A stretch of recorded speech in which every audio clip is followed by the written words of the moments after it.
먼저 패널 토의에 앞서서 오늘 행사의 주제와 관련해서 발표를 간단하게 드리도록 하겠습니다. 주제는 연결과 협업을 통한 주력산업 생태계 진화에 대한 내용이 되겠습니다.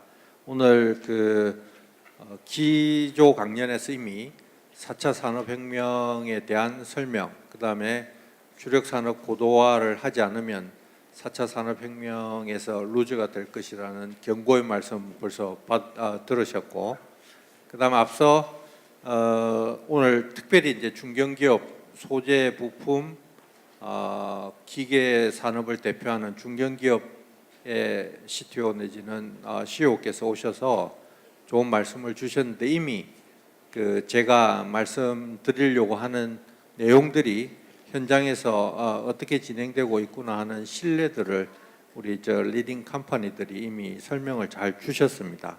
그래서 오늘은 말 그대로 이러한 어떤 아젠다를 오픈 포 디스커션입니다. 이게 어떤 결론이 아니라 이런 문제를 가지고 우리가 향후의 주력 산업들을 어떻게 진화시켜 나갈지 여러분들의 지혜를 계속 모아나가는 과정이 되겠습니다. 드리고자 하는 말씀의 순서고요. 주력 산업과 관련해서 위기를 이야기하고 변화를 이야기하는데, 말씀처럼 4차 산업혁명에 대한 디지털 혁명에 대한 논의가 기술 중심으로 진행되고 있는데, 궁극적으로는 이게 우리의 어떤 제조 산업 또한 우리의 어떤 경제 전체 전반 소비 채널과 관련해서 이 혁명이 확산될 것이고, 궁극적으로는 산업 간 경계가 없어지거나 또 우리의 어떤 삶의 모습 자체가 변화되는 그런 형태로 전방위적으로 진화되어 나갈 것이라고 예측을 하고 있는데, 그에 비해서 우리 주력 산업은 현재 지금까지 가지고 왔던 우리의 성장 방정식이 제대로 워킹을 안 하는 상태, 다른 국가 대비 성장률이라든지 이익률 이런 것들이 지금 상대적으로 많이 떨어지고 있고, 또 우리의 자랑거리였던 주력 제품군들이 하나씩 중국에 추월당하고 있는 상태입니다. 그래서 이 상태로 우리의 생태계가 계속 갔을 경우에 우리가 상상할 수 있는 블랙 시나리오입니다. 그래서 대기업 중심의 성장 시스템, 또 혁신 잠재력을 갖춘 중소 벤처기업의 성장 환경, 이런 부분들에 대한 전반적인 뭔가의 어떤 혁신이 일어나지 않는다면 현 주력 생태계의 지속 가능성에는 문제가 있을 것이다. 그럼에도 불구하고 우리 주력 산업은 지난 40년 정도의 어떤 지속적 성장을 통해서 글로벌 선진국 중에서는 약 30% GDP 대비 비중이 높은 특이한 구조를 가지고 있고, 대부분의 주력 산업이 세계 탑 수준 1위에서 5위 내외에 드는 그런 어떤 저력을 갖고 있기도 합니다. 이에 비해 지금 4차 산업혁명과 관련해서 대부분 선진국들은 그들의 어떤 강점을 기반으로 해서 각국의 주력 산업의 이니시티브를 계속 확보해가는 노력들 하고 있습니다. 이런 데 대한 설명들은 많이 진행이 됐고요. 우리나라의 경우에 말씀드린 것처럼 70년대 이후에 빠른 추격자 전략을 통해서 이런 주력 산업군과 관련해서는 감히 프론트러너 그룹에 진입해 있다고 말씀드릴 수 있습니다만은, 이런 지금 변곡점을 맞이한 이 시점에서 프론트러너 그룹들이 게임의 법칙을 바꾸고 있는데, 그 게임의 법칙이라는 것이 밑에서 보시는 바와 같이 소위 승자 독식, 플랫폼 지배, 이런 IT 산업에서 유발된 룰이 현재 전 산업 분야로 확대되고 있습니다. 그래서 이 시점에서 저희들이 제대로 적응을 하지 못한다면 다시 또한 나고자 대열로 떨어질 수밖에 없다, 이런 이야기입니다.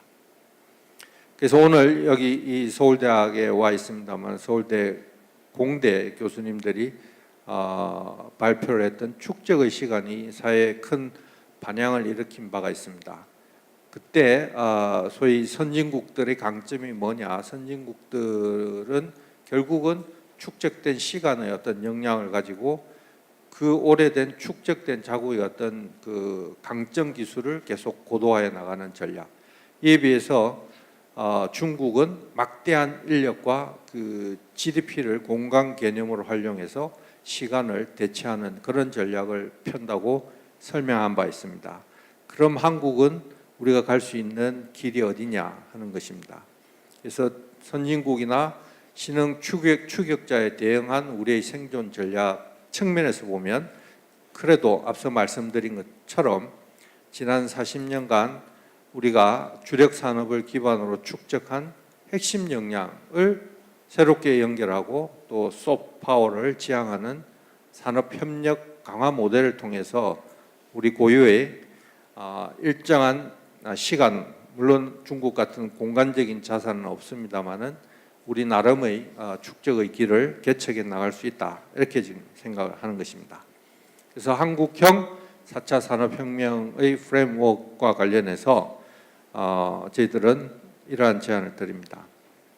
먼저 기존 우리 그 제조업의 그 레거시 산업들이 앞서 화천기계에서도 설명을 하신 바와 같이 민간 주도로 또는 리딩 컴퍼니 중심으로 그 제조업을 스마트화하는 작업들은 민간 차원에서도 진행되고 있고, 또 중소기업과 관련된 레볼루션은 정부 입장에서도 스마트 팩토리 같은 여러 가지 정책을 통해서 그러한 그 스마트 인더스트리 작업들이 진행이 되고 있습니다. 이런 부분들과 관련된 기존 제조업의 수직 산업 생태계를 진화시키는 방향과 저희들이 그동안 많이 경험하고 연습은 되어 있지 않습니다만은 그 주력 산업을 산업 간 횡단 연결하고 거기서 새로운 어떤 성장 산업을 창출하는 전략이 필요하다. 이런 수직 수평적 산업 생태계 진화를 촉진하는 소프트 파워 역시 저희들이 좀 보강을 해야 되는 부분이라고 생각을 하고 있습니다. 먼저 수직적 산업 생태계의 진화와 관련해서 우리가 가지고 있는 산업 생태계의 현재 모습입니다. 대기업, 업종별 대기업을 육성하고 그 생태계를 리딩하게 해서 동반 성장과 낙수 효과를 기대하는 이 모델이었습니다만은 4차 산업혁명을 맞아서 이 스마트 인더스트리화하는 과정에서는 이러한 수직적 구조가 더 이상 워킹할 수 없다는 것이고요. 그래서 뭔가 오픈되고 혁신적인 산업 생태계로의 진화가 필요하다는 이야기입니다. 또한 산업 간 횡단 연결을 통한 새로운 성장 동력을 찾는 방안으로서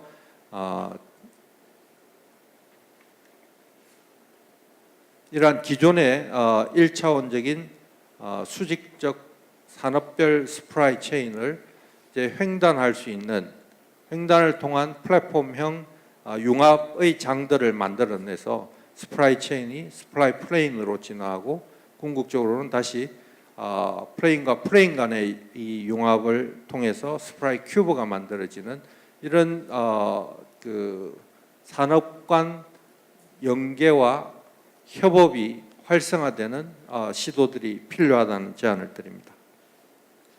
이런 수직적 수평적 산업 생태계의 진화를 위해서는 오늘 많은 제안이 지적이 있은 바와 같이 규제와 관련된 부분이든 인력과 관련된 부분, 표준과 관련된 부분, 많은 부분이 좀 정부, 특히 정부 차원에서 이런 산업 생태계의 진화를 촉진할 수 있는 소프트 파워를 부양할 필요가 있다고 봅니다. 그래서 한 예가 되겠습니다마는 그 산업 생태계 진화와 우리 주력 제조 기술의 고도화를 위해서 첨단 제조 기술이 선순환적으로 개발되고 실용화될 수 있는 플랫폼 사업, 이런 것들을 저희들이 구상을 해볼 수 있겠습니다.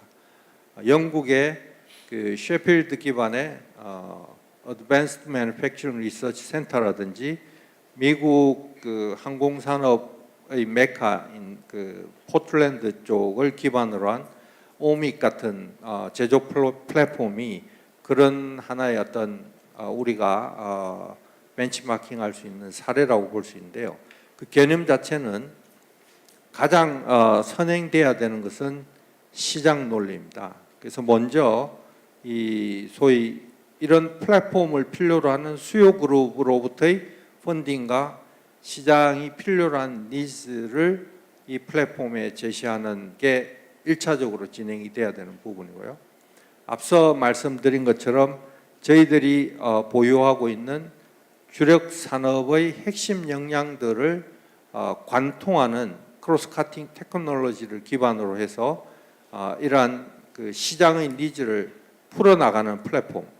여기에는 아마 정부가 융합 얼라이언스를 구축해서 그런 일들이 좀 활성화될 수 있는 촉진제 역할은 할 수 있겠습니다만은 궁극적으로는 이런 플랫폼이 지속 가능하기 위해서는 시장이 주도를 해야 되고 정부는 그런 플랫폼이 활성화될 수 있는 지원자의 역할을 해야 될 것이라고 봅니다. 이런 새로운 형태의 첨단 제조 플랫폼을 통해서 우리가 원하는 일자리, 하이 퀄리티의 일자리라든지 글로벌 시장에서 경쟁력을 갖춘 중견기업을 육성하는 이런 일들이 가능한 하나의 모형이 아닐까 이렇게 제안을 드립니다. 결론적으로 오늘 포럼의 그 주제인 연결과 협업을 통해서 주력 산업 생태계를 진화하자는 측면에서 몇 가지 제언을 드립니다. 첫 번째, 지금까지와 같은 개별 산업별 성장 접근법은 이제는 과감하게 탈피를 해야 된다. 그래서 산업 간 융복합 아젠다 또 산업 구조를 다변화하는 노력을 해야 되고 국가의 역할은 새로운 판을 짜주는 것입니다. 그래서 정부의 영역과 민간의 영역 간의 그 연계 방안들을 구체적으로 모색할 필요가 있겠습니다. 세 번째는 새로운 어떤 핵심 영역들을 어떻게 도출하고 그걸 신성장 산업화하느냐 하는 부분인데 방금 말씀드린 것처럼 첨단 제조 플랫폼, 시장이 선도하는 플랫폼이라든지 종적, 횡적 산업 생태계의 어떤 연계 활성화 등이 그 구체적인 방안이 되겠습니다. 마지막으로 건전한 협업과 경쟁 생태계를 조성하는 부분인데 지금까지의 어떤 대기업 일변도의 성장 시스템을 다변화하는 특히 이제 중소 중견기업이 우리나라의 어떤 새로운 성장 동력의 축이 될 수 있는 정책이 필요하다고 봅니다. 이러한 노력을 통해서 결국은 글로벌 탑 수준으로 우리가 성장한 제조업의 역량을 바탕으로 새로운 시장, 새로운 기업, 새로운 일자리의 창출이 가능하리라고 생각합니다. 이상으로 발제 발표를 간단히 마치겠습니다. 감사합니다.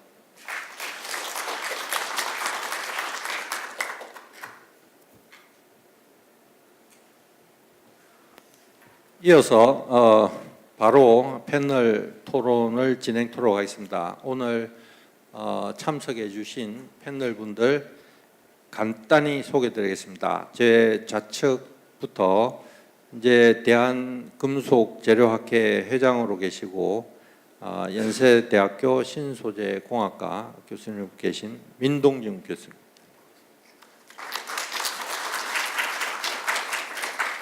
그다음 산업연구원의 산업경쟁력연구본부라는 선임본부 본부장을 맡고 계신 정은미 박사님. 그다음 최근에 다양한 사회적 이슈를 제기하고 활발한 이 아젠다 토론을 이끌고 계신 재단법인 여시제 이명호 선임연구위원. 마지막으로 우리 포스코 ICT라는 그 포스코 그룹의 그 ICT 계열사의 R&D 센터를 맡고 계신 문용석 전무님 오셨습니다.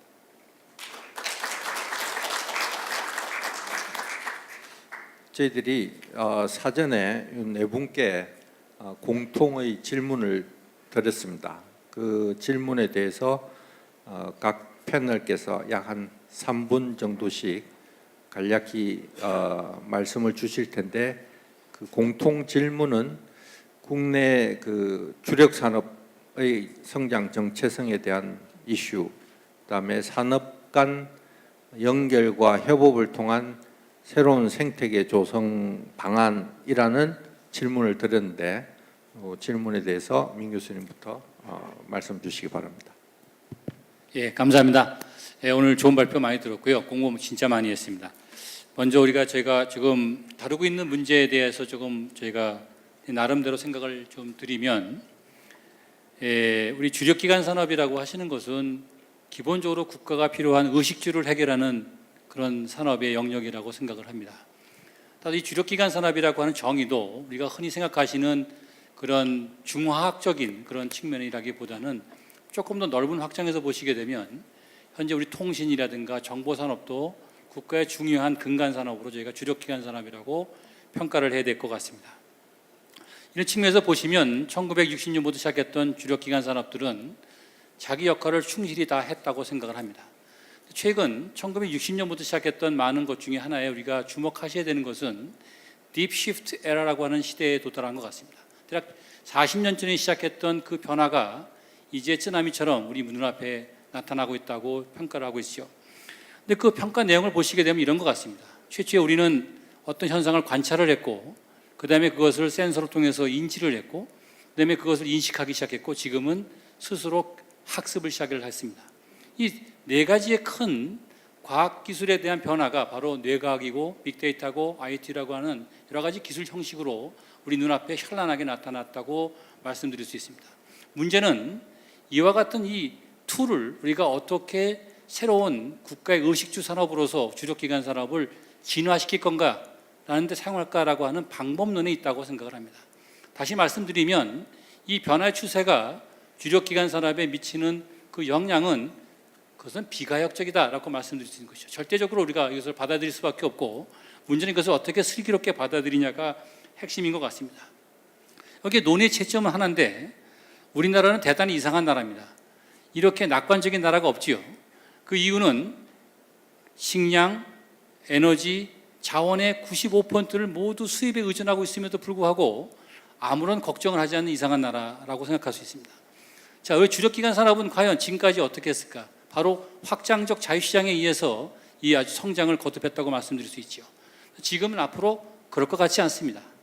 우리 4차 산업에 대해서 어떻게 보셔야 되는 것은 바로 네 가지 점입니다.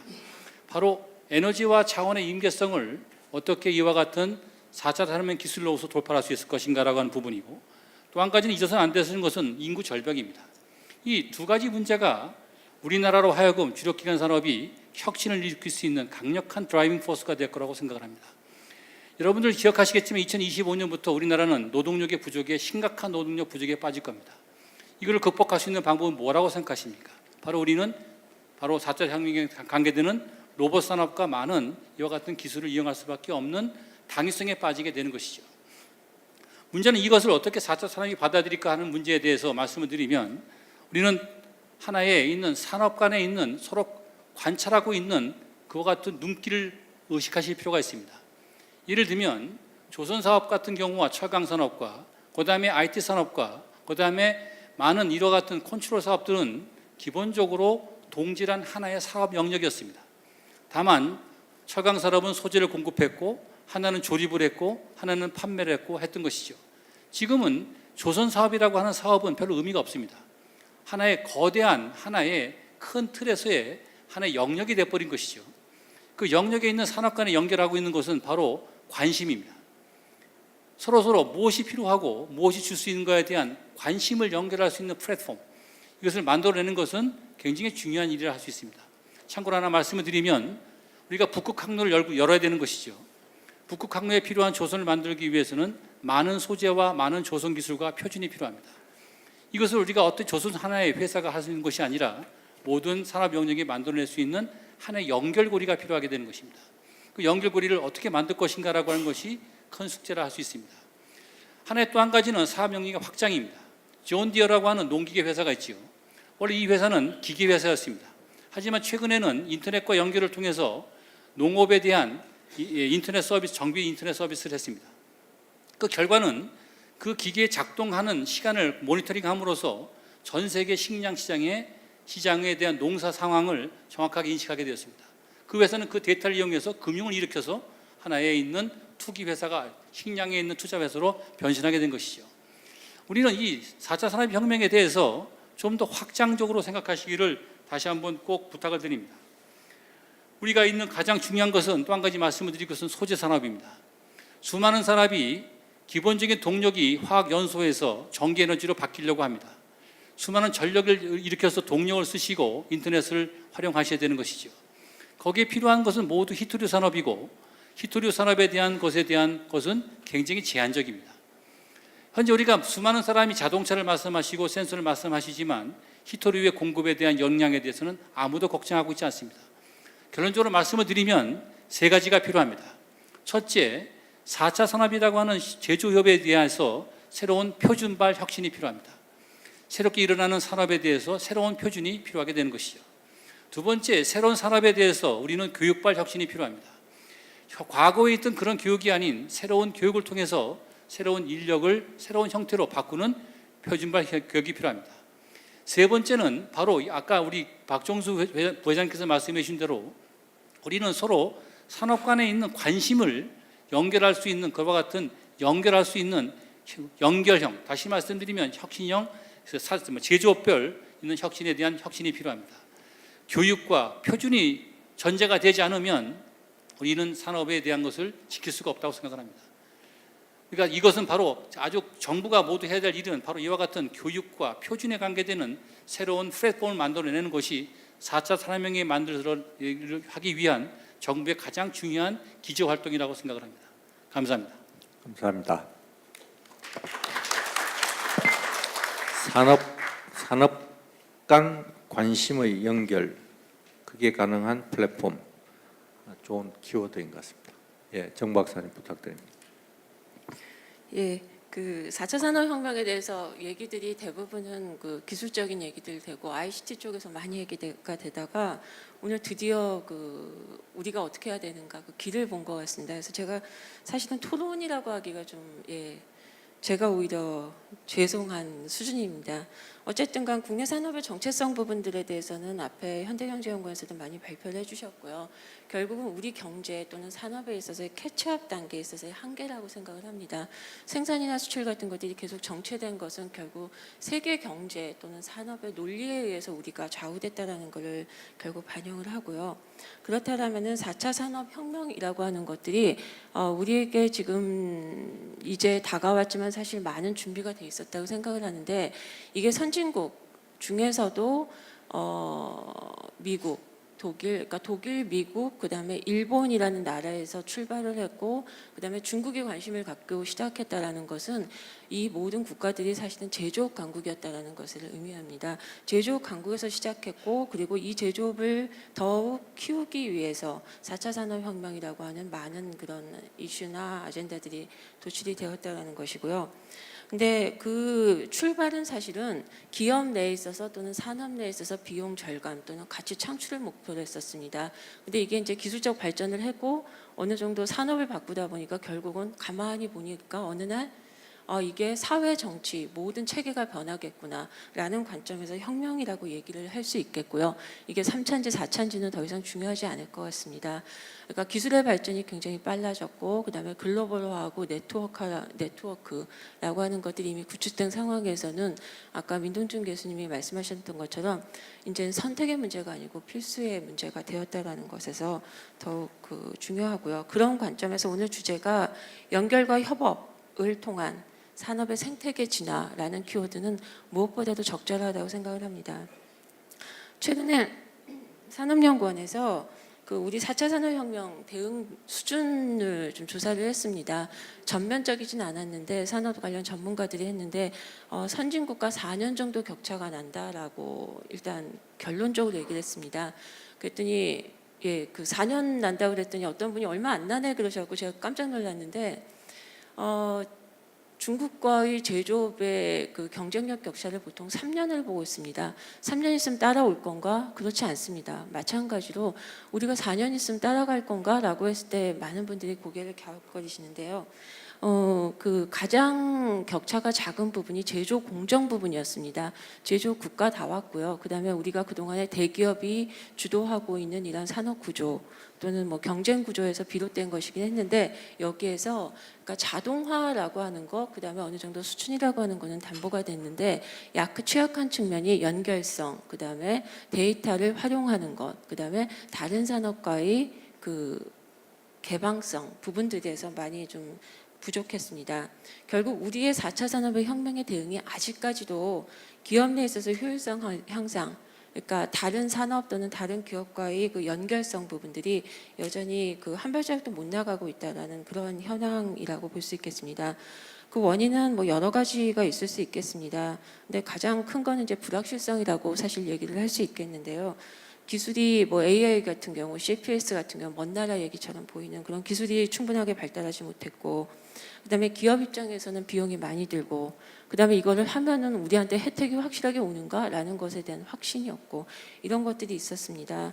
근데 이 부분보다도 사실은 가장 그 현실적 문제가 되는 거는 데이터, 거기에 있어서의 그 중요한 컨텐츠가 흐르지 않는다라는, 공유가 되지 않는다라는 것이 가장 큰 문제였습니다. 다른 부분들 비용이 들고 혜택을 보여주고라고 하는 것들은 사실 정책 쪽에서 접근이 가능한데요. 데이터를 어떻게 흐르게 할 것인가, 심지어는 영업 비밀이기 때문에 스마트 공장이라고 하는 게 공장 자동화 수준으로만 멈추는, 그러니까 공장 자동화의 그 본래적 의미들을 구현하기가 어려웠던 것들을 어떻게 타개할 것인가라는 부분들이 좀 현재 우리에게 과제가 될 수 있다고 보겠습니다. 이런 점에서 제품이 네트워크형 소비로 변하고, 그다음에 그러니까 잘 만들어서, 나만 잘 만들어서 되는 것이 아니고 어떻게 수요와 그리고 다른 산업들과 대화할 것인가, 이런 부분들이 중요했었고요. 이런 측면에서 연계 협력 방안들이 사실은 방향들은 많이 제시가 되어 있습니다. 근데 이제 아까도 계속 말씀이 언급이 되었는데 플랫폼을 구축하는 것입니다. 그러니까 예를 들면 스마트 공장을 지금 추진하고 있는데 좀 이렇게 돌아다니다 보니까 어느 순간 딱 걱정이 되는 게, 이거 나중에 전 산업으로 다 이게 연결이 되면은 이거 연결 가능할까라는 생각이 들었습니다. 그러니까 표준을 생각하지 않고 호환성이라고 하는 것들을 생각하지 않고 기업 내에서, 공장 내에서만 지금 진행이 되고 있기 때문에 어떤 분은 그 얘기 하시더라고요. 이건 2차 산업혁명 수준의 지금의 자동화가 진행되고 있는 거다. 4차 산업혁명을 얘기해서는 절대로 안 된다라고 하셔갖고, 예, 그런 부분들이 고려가 된 정책이 만들어져야 되고, 그래서 더욱 신중하고 치밀한 전략이 수립이 되어야 된다는 것을 말씀을 드리겠습니다. 다음은 중소기업을 고려하는 건데요. 지금 뭐 굉장히 좋은 말들 많이 나왔습니다. 제가 이제 소재 쪽 민동준 교수님 계시는데, 계산과학 기반 소재 개발, 가상공학 기반 소재 생산, 이런 개념이 있는데 이거 우리나라에서 적용 가능할까라고 생각을 했는데, 데이터가 지금 뭐 열심히 모이고 있다고 하는데, 아까 뭐 가비지라는 말씀 많이 하셨는데요.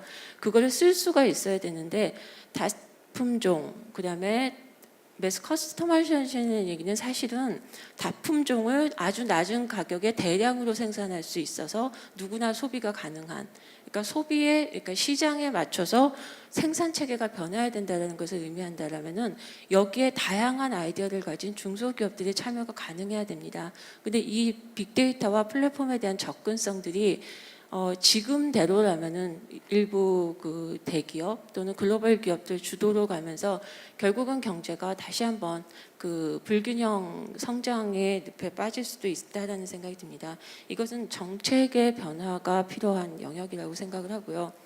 다음으로는 건강한 생태계라고 얘기할 때 지금 뭐 생태계를 만들자라는 것만 충분하지 않다고 생각합니다. 대기업이, 글로벌 기업이, 그리고 아까 그 언급되었었던 그 지금의 생태계를 주도하는 기업들이 앞으로 중장기적인 관점에서 투자를 해야 된다고 생각을 합니다. 여기 뭐 기업분들은 많이 안 계실 것 같기는 한데요. 중소기업들을 살려야 그리고 우리 제조업이 살고 그리고 대기업이 궁극적으로 살아나간다는 그러한 관점을 말씀드리고 싶고요. 그다음에 제조업 관점에서 다시 한번 4차 산업을 생각할 때 미래의 주력 산업을 우리가 어떻게 볼 것인가입니다. IoT를 구축한다고 하는데 거기에 필요한 센서, 그다음에 핵심 부품들 우리 정말 다 갖고 있는지, 그리고 이것을 어떻게 확보할 것인지라는 전략들이 마련이 되어야 되고요. 그게 아마 기술 개발 관점에서 또 준비가 되어야 한다고 생각합니다. 뭐 아까 국토화학에서 말씀하신 걸 보고 그동안의 모든 소재 산업의 과제가 다 나와 있었던데, 그러니까 급하다고, 국산 신뢰하지 못한다고, 수입산 편하다고, 그다음에 뭐 단기적으로 대응을 해서 제가 이제 그 스마트카 만드시는 분들한테 거기 들어가는 부품 소재들 다 어떻게 하는 거냐고 여쭤보면은 그거는 그때 가서 알아서 할 일이라고 하실 때 조금 많이 걱정이 되는데요. 그러한 것들이 그러니까 전략이 동반되어야 된다는 말씀을 드리고 싶고요. 스마트 공장을 확산시키겠다라고 하는데 데이터 못 내놓겠다라고 한다면 스마트 공장은 결국은 허울만 생기는, 그러니까 하드웨어와 소프트웨어는 있는데 거기에 콘텐츠가 없는 그런 상황이 됩니다. 그러면 정보 처리하고 보안을 어떻게 할 것인가 대안을 마련해야 되고요. 반도체하고 스마트 기기 소비가 늘어난다고 되는데 여기에 필요한 정밀 부품, 핵심 소재, 그 원료 부분에 대해서 어떻게 할 것인가라는 것들이 기술적으로 같이 대안이 마련되어야 될 것입니다. 그리고 이런 측면에서 제품, 서비스 생산을 어떻게 할 것인가 논의하는 과정에서 산업 간 경계가 없어진다는 얘기는 산업이 모두 함께 해야 된다는 것을 의미하고요. 그런 융합, 협력을 구체화하는 것들, 전략들이 앞으로 계속 마련되어야 할 것으로 생각됩니다. 네, 감사합니다. 아주 방대한 지적들을 많이 해주셔가지고 하여튼 잘 썸머리를 해서 저희들 기술 쪽하고 산업연구원의 산업정책 쪽하고의 어떤 좋은 그 합일점들을 찾아보도록 노력을 해야 되겠습니다. 다음 우리 여시재 그 이 연구위원께서 말씀을 해주시죠. 네, 그 오늘 긴 시간 저도 이렇게 들으면서 4차 산업혁명에 대해서 모호한 개념들에 대한 많은 뭐 비판도 있고 그랬는데 다양한 관점에서 접근하고 생각하고 있다, 이런 것을 좀 많이 배울 수 있었습니다. 특히 아까 그 혁명이 있으면 카운터 레볼루션, 뭐 이렇게 반혁명이라기보다는 그 혁명이 일어났을 때 그에 대해서 부수적인 뭐 피해라니 그런 것들도 생각을 해야 된다는 것 보면서 상당히 저희가 놓치고 있는, 저 자신도 많이 놓치고 있는 부분들이 많이 있다, 이런 것들을 많이 들었고요. 저는 뭐 산업 전문가가 아니기 때문에 사실 뭐 이렇게 산업 분야에 대해서 구체적으로 말씀드리긴 좀 어렵고요. 저는 사실 계속해서 그 고민이 우리나라의 경제 성장률이 계속해서 떨어지고 있는 부분을 대해서 여러 가지 뭐 원인에 대한 지적들이 있었고 정부 대책들이 있었지만 국제적인 환경이 안 좋아진다고 하기도 어려울 정도로 이제 국제적인 환경도 회복이 됐는데도 여전히 떨어지고 있는 부분이 무엇일까? 그에 대해서 일반적으로 뭐 중진국의 함정이다, 기업가 정신이 하락했다, 그래 창업을 활성화해야 된다, 여러 가지 이야기들이 많이 나오지만 그것이 진짜 문제일까 한번 전 고민했던 적이 있었습니다. 그래가지고 기업 내부나 산업계 내부에서 어쨌든 혁신을 일으키는 이 주도 세력이랄까, 그 부분이 쇠퇴한 것은 아닐까, 좀 그런 생각이 들어가지고 이거는 뭐 통계가 있는 부분이 아니었기 때문에 제가 그냥 아는 컨설팅하는 분들한테 좀 물어봤습니다. 기업 컨설팅, 회계감사하는 사람들한테 물어봤습니다. 기업들 사정들이 좀 어떠냐, 중견기업이나 뭐 중소 회계감사 정도 받을 정도 되면 뭐 이렇게 어느 정도 규모들이 있는 것인데 한결같이 나온 얘기가 이제 더 이상 기업을 하기 어렵다. 그러니까 이 기업에서 손을 띄고 싶다. 뭐라 그러면 이것은 내가 이 기업을 좀 정리하고 싶다는 식으로 해서 이건 내놓으면 이게 가격 못 받을 수 있으니까 좀 소문 안 나게 한번 좀 팔아볼 수 있는데 혹시 없냐, 그런 반 농담 삼아라고 얘기를 하지만 그런 얘기를 합니다. 그 부분에 대다수 기업들은 대기업에 납품을 하면서 이제 하청이 됐던 어떤 식으로 납품을 하면서 상당히 같이 동반 성장을 해왔었죠. 그래서 40대 사장님이 지금 현재 한 60대 사장이 되면서 동반 성장을 해왔는데 그 과정 속에서 아시다시피 납품 단가 인하라든지 무슨 과정들을 계속해서 겪으면서 이제는 더 이상 내가 새로운 일을 시도할 수 있는 여력조차 없어졌다.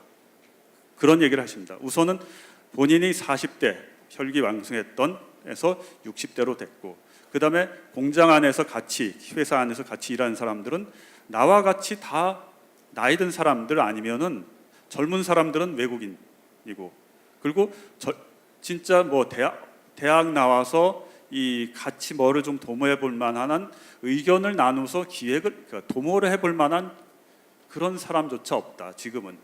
그 당시 내가 그 40대에서 창업할 때는 동업자라도 있었지만 지금은 그런 것도 없다. 그러면 이 상태에서 우리가 새로운 변화가 있을 때 혁신을 할 수 있을 것인가?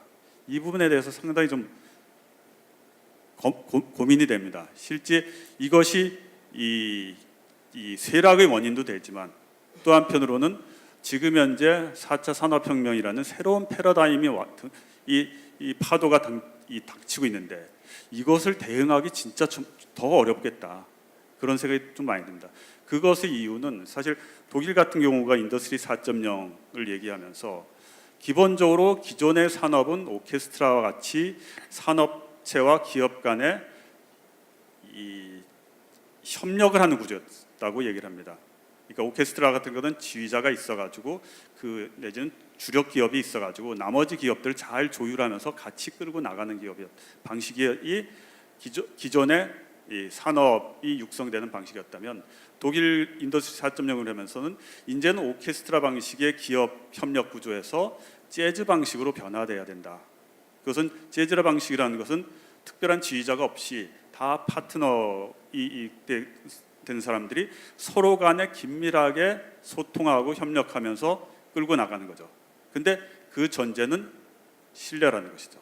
그렇기 때문에 신뢰와 커뮤니케이션에 기반한 산업 플랫폼을 만들겠다는 것이 독일 인더스트리 4.0이 바닥에 깔고 있는 정신인데, 이 인더스트리 4.0이 내지 4차 산업혁명이 맞다면, 진짜 독일이 보고 있는, 자기네들이 보고 있는 관점이 맞다면 우리는 이거는 기반이 없는, 서로 간에 원활히 대화하고 협력하고 신뢰하고, 그것은 아까 얘기했듯이 유연 생산이라든지 그런 생산에 맞춰서 생산하는 시스템을 말하는 건데, 그런 것을 갖추지 못하고 있다는 것이 어떻게 보면 현재 우리가 산업 정책을 얘기하기 전에 기업 내에 서로 간에 신뢰하면서 동반 성장할 수 있는 구조부터 만드는 것이 먼저이지 않겠는가. 그것이 없으면 일부 대기업은 계속해서 성장하지만 대기업은 성장하지만 국가 경제는 성장하지 않고 있는 이 구조가 바뀌지 않을 때는 국가적인 경쟁력은 점점점 낮아질 수 있겠다. 그런 측면에서 기업 간의 신뢰라든지 상생이라든지 이런 구조를 진짜 다시 한번 4차 산업혁명 속에서 이 바뀌는 패러다임에서 우리가 어떻게 유연하게 빠르게 대응할 것인가를 생각하는 그런 고민들이 좀 있었으면 하는 측면에서 좀 기존의 산업 정책에서 빠진 부분들이 좀 지적이 됐으면 좋겠다는 생각이 들고요. 그 다음에 또 하나는 이게 이 국가 주도의 산업 정책이라는 것이 실효성이 이제 다한 것이 아닌가, 좀 이런 의구심도 듭니다. 사실은 그동안 국가 주도의 산업 정책을 통해서 이렇게 어느 정도 성장했지만 이것이 이제 아까 기업체에서도 말씀하셨지만 이제 기업체에서 다 웬만한 건 알아서 하고 있는 상태 속에서 기업에서 정부에서 지원하는 뭐 산업 지원이라든지 R&D라든지 이런 것들은 오히려 방향을 흔들리게 하는, 아시겠지만 이전 정부에서 주력 산업에 대해서 몇 번에 걸쳐서 1년 매해 나오다시피 하면서 주력 산업이 바뀌고 이런 것들이 실제 산업이 지속적으로 성장하는 데 도움이 될까, 이런 고민이 됩니다. 그래서 저는 이제는 그 국가의 역할이 산업을 지원하고 이런 산업을 우리가 육성해야 되겠어 하면서 육성하는 산업들을 지정하고 하는 것은 시대착오적인 것 같다. 시대의 흐름도 그렇게 되지 않고, 그리고 그 전에 우리가 이제 뭐 패스트팔로우 같은 경우는 선진국의 유명한 산업 보면서 하면 되는데 그것도 아니고, 그리고 자꾸 그러다 보니까 기술 중심적인 접근을 해서 IoT다 뭐다 하는데 그게 진짜 경쟁력이 있냐, 반짝 빅데이터 뭐 했다가 해도 어느 순간에 보면 실제적으로 뭐 했지만 효과 없이 사그라들고 또 다른 것이 이슈가 나오고 차라리 그런 결정 것이 이제는 정부가 잡지 않는 것이 좋겠다.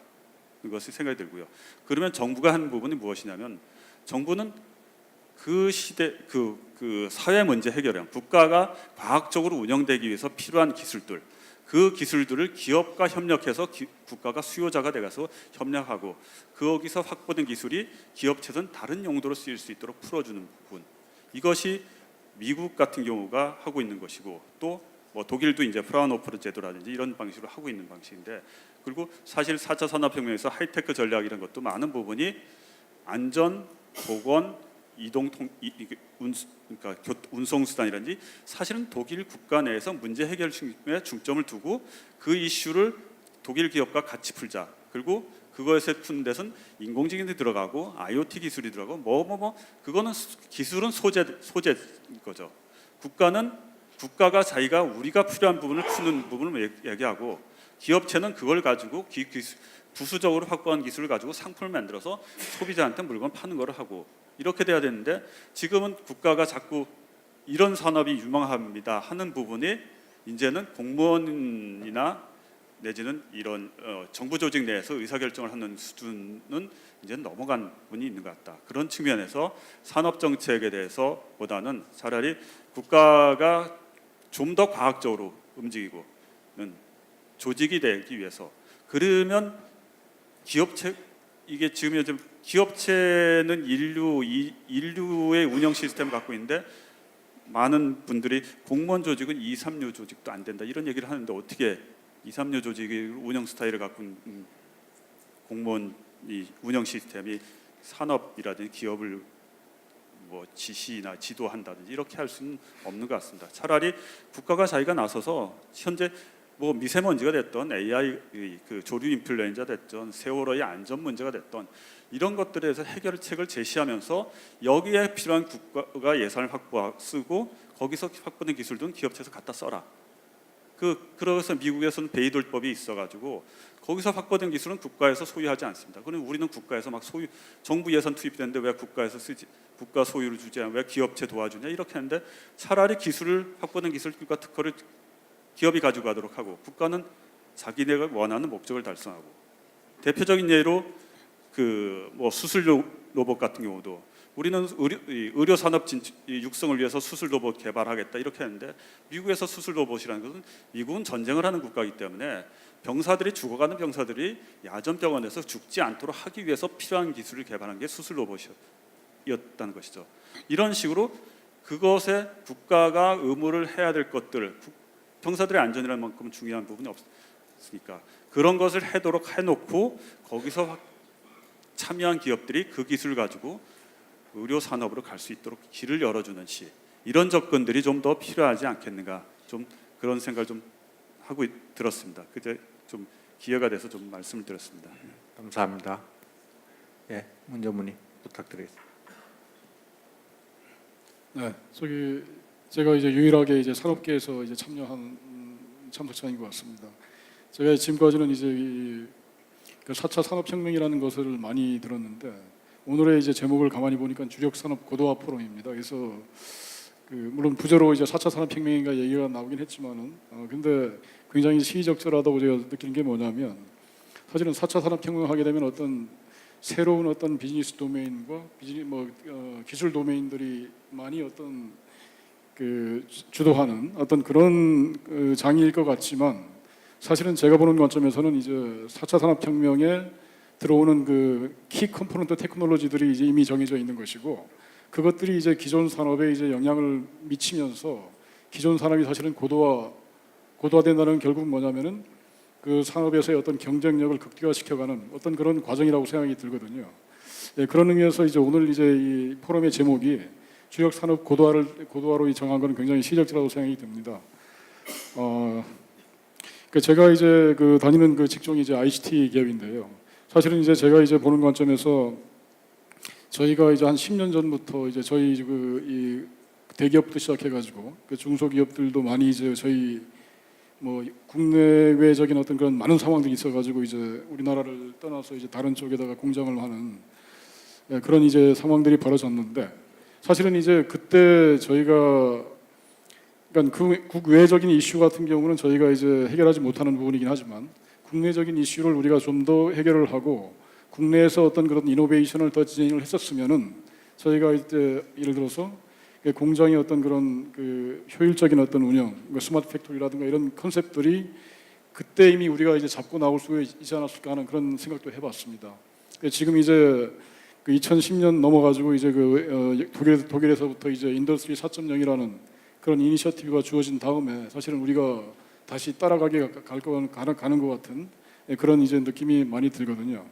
그래서 저희가 이제 3차 산업혁명까지만 하도 정부화 혁명만 하더라도 저희가 이제 패스트 팔로워였고 그다음에 이제 퍼스트 무버로의 어떤 체인지 뭐 이런 것들을 많이 얘기를 했었는데 사실은 이제 시간이 지나고 보니까는 이제 4차 혁명이라는 산업혁명이라는 어떤 이런 거대한 어떤 기술의 어떤 물결 어떤 이런 큰 흐름이 왔는데 저희가 여전히 이제 그거에 대한 어떤 이제 그 데피니션을 얘기를 하고 이제 대책을 이제 얘기를 하는 걸 보면 아직 저희가 이제 퍼스트 무버가 될 준비는 아직은 덜 된 거 아닌가 그렇게 생각이 듭니다. 사실 이제 산업계 입장에서 봤을 때도 이 4차 산업혁명이라는 것에 들어오는 그 키 컴포넌트 기술들이 사실은 우리 이제 자체적인 어떤 그런 역량이라든가 그거를 개발하기 위한 어떤 그런 것들이 많이 늦어진 감이 있습니다. 예, 지금 이제 4차 산업혁명의 키 컴포넌트가 우리가 보통 말씀드리는 이제 IoT라든가 그다음에 이제 클라우드, 빅데이터, AI 그다음에 이제 거기에 모바일은 이제 저희가 이제 많이 이제 됐습니다만은 근데 이제 그런 기술들 중에서도 저희가 사실은 원천 기술을 확보하고 있는 것들이 거의 없거든요.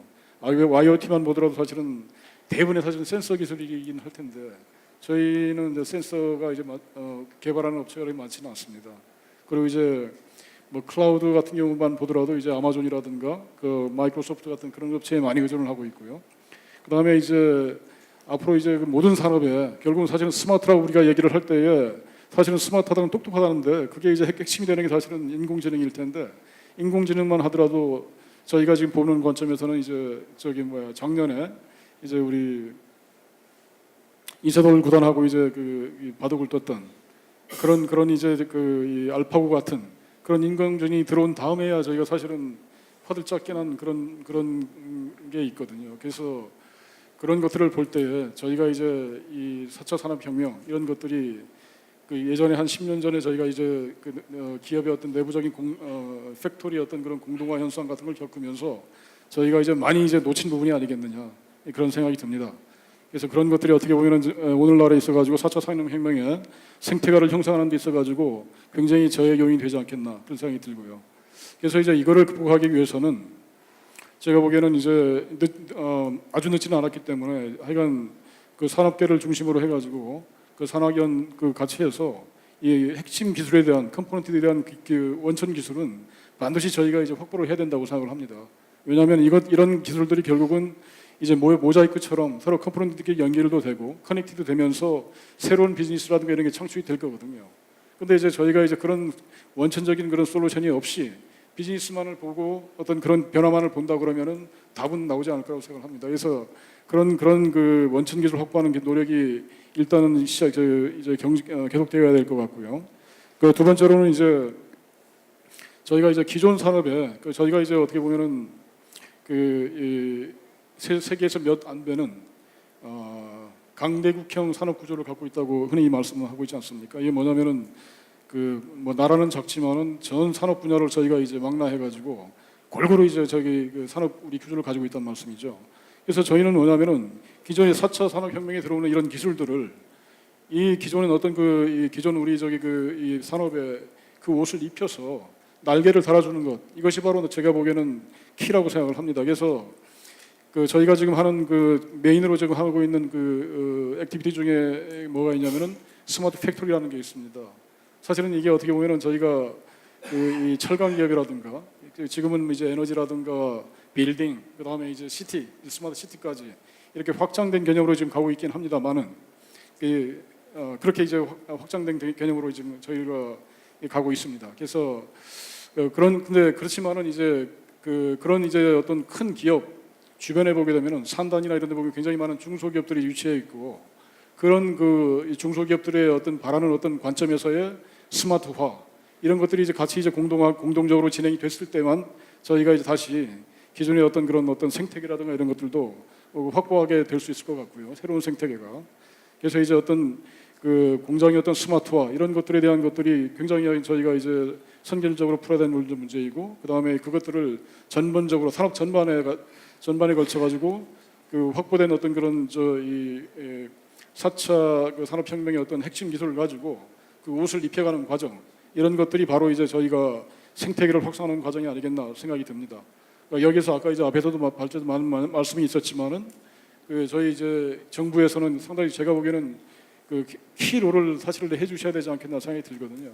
앞에서 이제 많은 분들이 말씀하셨지만은 제도라든가 이런 것들에 대한 정비, 데이터의 흐름에 대한 어떤 그런 완결성, 무결성 이런 것들에 대한 법제 같은 걸 정비를 해주고, 그래서 이제 우리 같은 업계라든가 이런 사람들이 자유롭게 이제 플레이를 할 수 있는 어떤 그런 인프라스트럭처를 전반적으로 이제 그 확실하게 이제 깔아주는 것, 그리고 이제 공정하게 플레이할 수 있는 그런 룰을 만들어주는 것, 이런 것들이 사실 이제 저희 그 정부에서 핵심적으로 이제 해주시면 되지 않겠나 생각이 듭니다. 짧게 마치겠습니다. 네. 네, 감사합니다. 패널 분들한테 개별적으로 두 번째 질문을 드렸었는데 시간 관계상 저희들이 그 다음 정리를 해서 오늘 이 포럼에 참석하신 분들께 함께 공유해 드릴 수 있도록 하겠습니다. 그래서 오늘 패널 토론은 일단 이것으로 마치도록 하겠습니다. 감사합니다.